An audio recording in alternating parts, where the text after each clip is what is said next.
কষ্টের কথা কাকে বলবো। আমি আমার নিজের ঘরে ঘুমাইতে গেলে ছাদের এখানে বাটি দিয়ে রাখি, পানি পড়ে আমার নিজের বাড়িতেও। আপনি আমাদের সংসদের অভিভাবক। এই মহান জাতীয় সংসদে গত 17 বছর নাচ গান কবিতা আবৃত্তি অন্যের চরিত্র অন্য ছবি হয়েছে। আপনার যে ফ্লোরে আমরা অধিবেশন করি ঠিক তার উপরে একতলায় আমরা নামাজ পড়ি।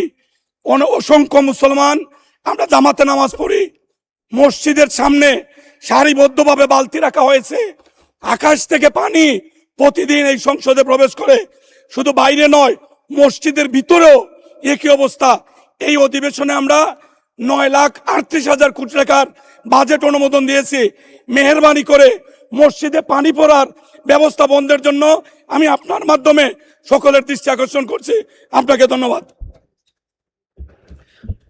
ধন্যবাদ মাননীয় হুইপ। এই বিষয়টা আসলে আমরাও জেনেছি, সংসদের ছাদ থেকে পানি পড়ে। আর কষ্টের কথা কাকে বলবো।